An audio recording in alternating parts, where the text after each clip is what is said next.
નજર કરીએ સુપરફાસ્ટ સમાચાર પર। પ્રધાનમંત્રી નરેન્દ્ર મોદી આજથી 3 દિવસ માટે ગુજરાતના પ્રવાસે અમદાવાદ એરપોર્ટથી 4.5 કલાકે વડસર જશે। વડસરમાં નવા ઓપરેશન કોમ્પ્લેક્સની મુલાકાત લેશે। રાજભવનમાં સોમનાથ ટ્રસ્ટની બેઠક મળશે। પીએમના આગમન પૂર્વે જ અમદાવાદના રસ્તાઓની કાયાપલટ। એએમસીએ બિસ્માર્ટ રસ્તા પર જાણે જાદુઈ છડી ફેરવી। એરપોર્ટથી વડસર એરફીસ સ્ટેશનના રોડની કાયાપલટ થઈ। જીએમડીસી ગ્રાઉન્ડથી દૂરદર્શનનો રોડ પણ ચકચકાટ થયો। અમદાવાદમાં ભૂવાની કામગીરીમાં તંત્ર નિષ્ક્રિય। થલતેજમાં 2 દિવસથી પડેલા ભૂવાની કામગીરીમાં એએમસીએ બેરિકેડિંગ લગાવી સંતોષ માન્યો। સમસ્યાનું નિરાકરણ ન થતા શહેરીજનોમાં ભારે રોષ। સરકારી કર્મચારીઓનું જૂનું પેન્શન યોજના અંગેનું આંદોલન મોકૂફ। સીએમ સમક્ષ મુદ્દા મુકાયા બાદ સીએમનું સકારાત્મક વલણ દેખાતા આંદોલન મોકૂફ રાખવાનો નિર્ણય લેવાયો। ગુજરાત રાજ્ય પ્રાથમિક શિક્ષણ સંઘના પ્રમુખ દિગ્વિજયસિંહે કહ્યું કે 1 સપ્તાહનો સમય માંગવામાં આવ્યો છે। પેનડાઉનનો કાર્યક્રમ સ્થગિત। માંગ ન સ્વીકારે તો ઓક્ટોબરમાં ધરણા થશે। રાજકોટમાં ખાદ્ય તેલના ભાવમાં ધરખમ વધારો। 15 દિવસમાં પામોલીન તેલના ભાવમાં 240નો, કપાસિયા તેલમાં 110 અને સિંગ તેલના ભાવમાં ₹40નો વધારો થયો છે। આયાતી તેલ પર ઇમ્પોર્ટ ડ્યુટી લગાવવાની વિચારણાને લઈને ખાદ્ય તેલમાં વધારો થયો। સુરતમાં લેપ્ટોસ્પાઇરોસિસના 2 કેસ નોંધાયા છે। 60 વર્ષીય વૃદ્ધા અને 35 વર્ષીય યુવક લેપ્ટોસ્પાઇરોસિસની ચપેટમાં આવ્યા છે। ગઈકાલે તાવમાં 4 વર્ષના બાળકનું મૃત્યુ થયું હતું। સુરતમાં રોગચાળાને લઈને એમએલએ કુમાર કાનાણી મેદાને છે। કુમાર કાનાણી અધિકારીઓને લીધા આડે હાથ। પત્ર લખી કહ્યું, તંત્ર નિંદ્રાધીન અવસ્થામાં છે। દવા છંટકાવની કામગીરી નથી કરાતી। આ સ્થિતિમાં એસી ચેમ્બરમાં બેસી કામગીરી કરે છે। છોટાઉદેપુર નેશનલ હાઈવે બાદ વૈકલ્પિક રસ્તો પર ખખડધજ જોવા મળ્યો। પાવી જેતપુરના વન કુટીરથી થઈને બોડેલી રૂટ જતા રસ્તા પર ઠેર ઠેર ખાડા રાજ છે। રસ્તા પર ખાડાઓના લીધે વાહન ચાલકોને ભારે હાલાકી। 18 સપ્ટેમ્બર સુધી પોળો ફોરેસ્ટ બંધ રાખવા નિર્ણય લેવામાં આવ્યો। પ્રવાસીઓ વિના પોળો ફોરેસ્ટ બન્યું છે સુમસાન। સાવચેતીના ભાગરૂપે પ્રવાસીઓ પર પ્રતિબંધ છે। સ્થાનિક રોજગારીમાં પણ નુકસાન।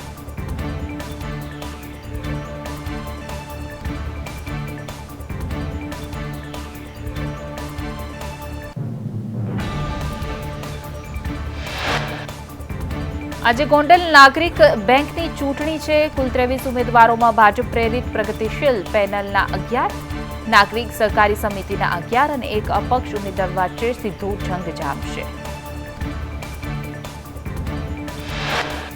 વડોદરામાં ફરી પાણીની લાઇનમાં પડ્યું છે ભંગાણ। 3 દિવસ પહેલા જ લાઇનનું કરાયું હતું સમારકામ। ભંગાણ પડતા 50થી પણ વધુ સોસાયટીઓને અસર છે। લો પ્રેશરને પગલે 25,000થી પણ વધુને પાણીની સમસ્યા। ગીર ગઢડાના કોદીડા ગામેથી દીપડો પાંજરે પુરાયો છે। ગઈકાલે 4 વર્ષની બાળકીને ઘરેથી ઉપાડી ગયો હતો। દીપડાના હુમલામાં બાળકીનું મૃત્યુ થયું હતું। વન વિભાગે આખી રાત કોમ્બિંગ કરીને દીપડાને પકડ્યો। અમરેલીના જળજીવડી ગામે દીપડાનો આતંક। દીપડાએ રહેણાંક વિસ્તારમાં ઘૂસી 2 પશુઓ પર હુમલો કર્યો હતો। વન વિભાગે દીપડાને ટ્રાન્સક્યુલાઇટ્સ કરી ઝડપ્યો। બનાસકાંઠાના દાંતામાં રિક્ષા પલટતા કિશોરનું મૃત્યુ થયું છે। અકસ્માતમાં અન્ય 12 લોકો ઇજાગ્રસ્ત થતા હોસ્પિટલ ખસેડવામાં આવ્યા। પોલીસે ઘટના સ્થળે પહોંચી વધુ તપાસ હાથ ધરી।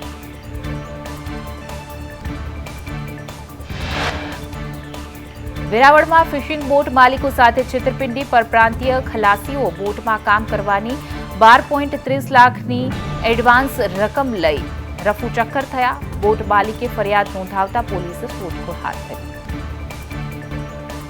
બોટાદ એસઓજી એલસીબીએ ફરાર આરોપી સિરાજને ઝડપી પાડ્યો છે। સાબરમતી જેલમાંથી પેરોલ જમ્પ કરીને થયો હતો ફરાર। સિરાજ ડોન ગુજસીટોક સહિત અનેક ગુનામાં સંડોવાયેલો છે। આરોપી સિરાજ 2 મહિનાથી નાસ્તો ફરતો હતો। ધારીમાં 4 વર્ષની બાળકી સાથે અડપલા કરનારને સ્થાનિકોએ મેથીપાક ચખાડ્યો। ફ્રૂટની લારી ધરાવતા નરાધમે કર્યા હતા બાળકી સાથે અડપલા। લોકોના ટોળાએ યુવકને પકડીને પોલીસને હવાલે કર્યો। સુરતમાં લીલ કૌભાંડના તમામ આરોપીઓ નિર્દોષ જાહેર, એસએમસીના 14 કર્મચારી સહિત 17 સામે થઈ હતી ફરિયાદ, હયાત 14 આરોપીઓને શંકાનો લાભ મળ્યો. મહેસાણાના સામેત્રામાં ટિલાઇટ પેપર મિલ પ્રદૂષણ ફેલાવતા ગ્રામજનોમાં રોષ જોવા મળ્યો. જીપીસીબીએ 15 દિવસમાં ક્ષતિઓ સુધારવા નોટિસ આપી હતી. ગ્રામજનોની ફરી કાર્યવાહી કરવાની ઉગ્ર માંગ.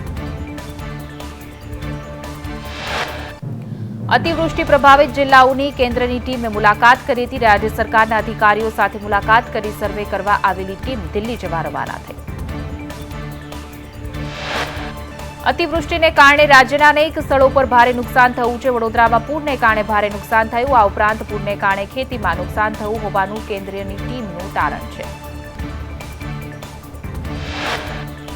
રાંધનપુરમાં ભારે વરસાદને પગલે ખેતરો જળમગ્ન થયા છે. ખેતરોમાં ઘૂંટણસમા પાણી ભરાતા 600 હેક્ટર જમીનનો પાક નિષ્ફળ ગયો. ગામના ખેડૂતોએ વિરોધ નોંધાવી સહાયની માંગ કરી. વડોદરામાં કાંસની સફાઈ ન થતા નાગરિકોમાં રોષ જોવા મળ્યો. કાંસની સફાઈ ન થતા ગંદકી અને જંગલી ઝાડીઓથી અવરોધાય છે પાણી. વડોદરામાં કાંસની સફાઈ દબાણો દૂર કરવા સ્થાનિકોની માંગ. ભુજમાં ભાજપના ધારાસભ્ય અનિરુદ્ધસિંહ દવે ભાન ભૂલ્યા છે. કાર્યકરોને સંબોધનતા દરમિયાન એમએલએની આડકતરી રીતે ધમકી. ભાજપનું બોર્ડ છે તો તમે છો, ભાજપનું પાટિયું હટશે તો કોઈ જ ઓળખશે પણ નહીં. અંબાજીમાં ભાદરવી મહાકુંભના ચોથા દિવસે ભક્તોનું ઘોડાપૂર. ભક્તો પગપાળા ચાલીને માં અંબાના ધામ પહોંચી રહ્યા છે તો અંબાજીના માર્ગો બોલ માડી અંબે, જય જય અંબેના નાદથી ગુંજી ઉઠ્યા.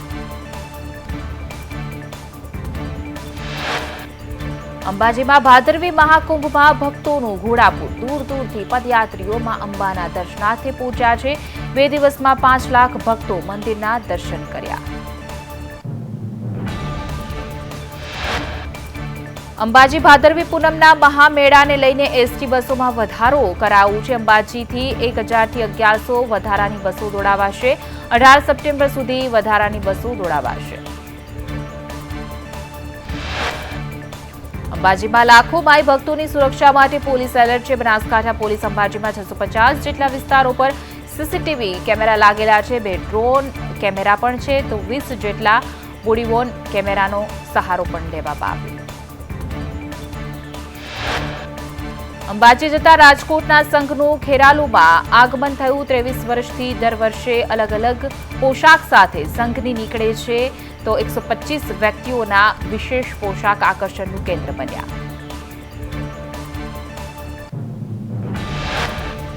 મહેસાણામાં 4 ટન જેટલા ચવાણાનું માઈ ભક્તોને વિતરણ કરવામાં આવ્યું. વિસનગર ખેરાલુ વચ્ચે સોલાના મિત્ર મંડળની અનોખી સેવા. 100 ગ્રામના ચવાણાના પાઉચ તૈયાર કરી પદયાત્રીઓને અપાયા. ખેડબ્રહ્માના નાના અંબાજી તરીકે પ્રખ્યાત માં અંબાના મંદિરે 3.5 લાખ માઈ ભક્તોએ દર્શનાર્થે આવ્યા હતા. ખેડબ્રહ્મા અંબિકા માતાજી ટ્રસ્ટ દ્વારા યાત્રાળુઓ અને માઈ ભક્તો માટે તમામ સુવિધા ઉપલબ્ધ કરવામાં આવી હતી.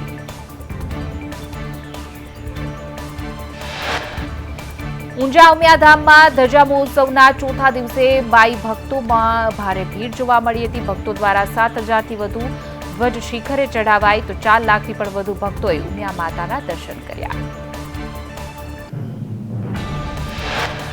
ઊંઝામાં ધ્વજા મહોત્સવમાં માનવ મહેરામણ ઉમટ્યું તો 1 લાખથી પણ વધુ ભક્તોએ ભોજન પ્રસાદનો લાભ લીધો. ભક્તો દ્વારા 4000થી પણ વધુ ધજાઓમાં ઉમિયાના શિખરે ચઢાવાઈ.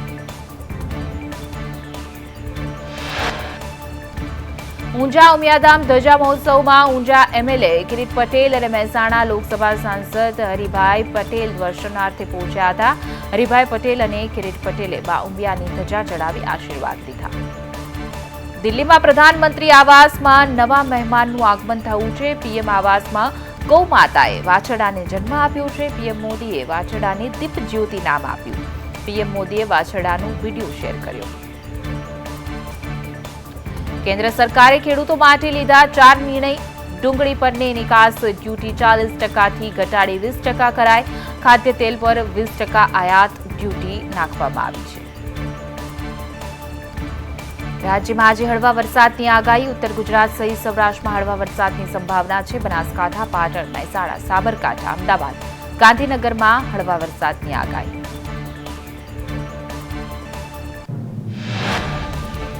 વાતાવરણમાં ભેજનું પ્રમાણ વધતા ગરમી અનુભવાશે. અમદાવાદમાં તાપમાનનો પારો 33.4 ડિગ્રીએ પહોંચ્યો.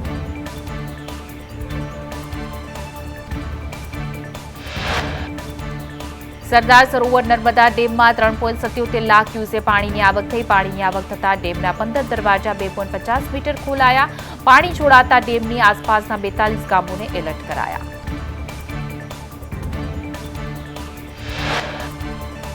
ભાવનગરમાં 2 વર્ષ પહેલા લોકાર્પિત થયેલા પ્રધાનમંત્રી આવાસમાં ગાબડા પડ્યા.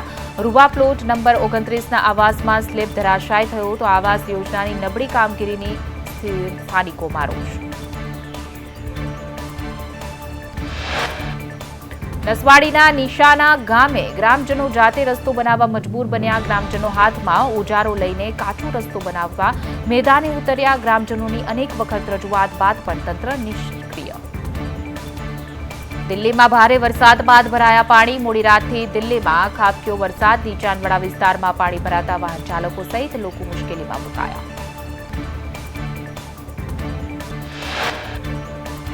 નેટફ્લિક્સ વેબ સિરીઝ ધ હાર હાઈજેક પર વિદેશ મંત્રી ડોક્ટર એસ જયશંકરે કહ્યું કે મેં આ ફિલ્મ જોઈ નથી, તેથી હું ટિપ્પણી કરવા માંગતો નથી. તો હાઈજેક 1984માં થયું હતું. મારા પિતા પણ હાઈજેક થયેલા પ્લેનમાં હતા અને હાઈજેકર્સ સાથે જે ટીમ ડીલ કરી રહી હતી, હું તે ટીમનો એક ભાગ હતો.